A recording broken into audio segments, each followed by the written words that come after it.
faite. Sous vos ovations, mesdames et messieurs.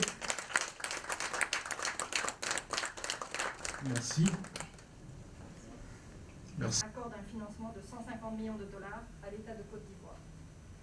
Ce projet qui sera mis en œuvre avec le... Directrice des opérations de la Banque mondiale en Côte d'Ivoire, Monsieur le représentant du Premier ministre, Mesdames et Messieurs les directeurs de cabinet, Monsieur le directeur général du Conseil Coton-Anacarde, coordonnateur du PPCA, Monsieur le coordonnateur du portefeuille des projets financiers et cofinancés par la Banque mondiale, Madame le coordonnateur du PAGDS, je dis ça parce que c'est très compliqué, PAGDS, Monsieur le coordonnateur des projets santé financés par la Banque mondiale, Mesdames et Messieurs les directeurs généraux, directeurs centraux, chefs de service, honorables invités, chers amis de la presse, Mesdames et Messieurs. C'est pour moi un réel plaisir de prendre encore une fois la parole en présence des représentants de la Banque mondiale à l'occasion de cette cérémonie de signature portant sur 3 accords de financement. Comme cela a été mentionné tout à l'heure, il s'agit du projet de cohésion sociale des régions nord du Golfe de Guinée, du projet d'amélioration de la gouvernance pour la délivrance des services de base aux citoyens et du projet stratégique de préparation de réponse à la COVID-19 en Côte d'Ivoire. Permettez-moi avant tout propos d'adresser mes remerciements au groupe de la Banque mondiale, partenaire majeur de notre pays, intervenant dans la quasi-totalité des secteurs de développement de notre pays. Mesdames et Messieurs, le 23 février dernier, nous procédions dans cette même salle à la signature de l'accord de financement de la 3e phase du projet Emploi Jeunes et Développement des compétences. Aujourd'hui, ce sont 3 accords de financement. À cette occasion, je tiens à remercier à nouveau, au nom du Président de la République, Son Excellence M. Alassane Ouattara, et du Premier ministre M. Patrick Achi, Madame la Directrice des opérations de la Banque mondiale pour son soutien et celui de l'institution qu'elle représente.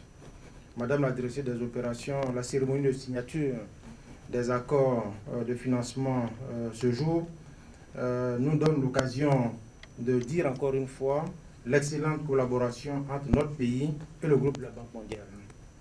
À travers votre engagement et vos initiatives, la Banque mondiale contribue par le biais des programmes et projets à améliorer et à promouvoir le développement économique et social, ainsi que la bonne gouvernance dans la gestion de l'administration publique ivoirienne.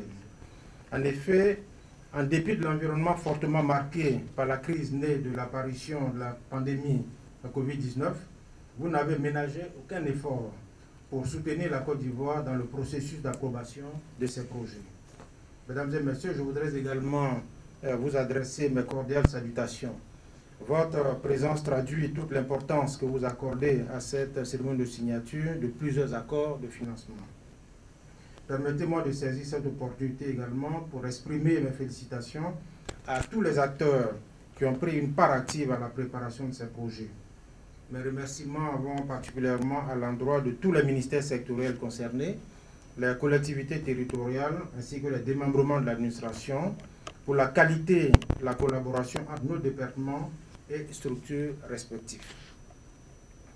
Mesdames et Messieurs, le gouvernement ivoirien, dans ses actions visant à relever les défis en matière de réforme des secteurs économiques clés et d'amélioration de la gouvernance économique, a sollicité et obtenu l'appui financier de la Banque mondiale à hauteur de 85 millions de dollars, soit environ 54 milliards de francs CFA pour la mise en œuvre du PAGDS.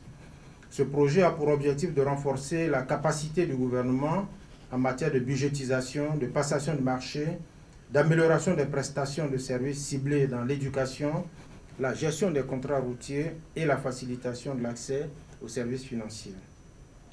Au regard des excellents résultats obtenus dès les 2 premières années de vie du projet, notamment l'opérationnalisation de différents systèmes d'information qui sont novateurs, et ça concerne en fait le budget de l'État, les procédures de passation de marché public, les modalités de paiement avec Trésor Paye,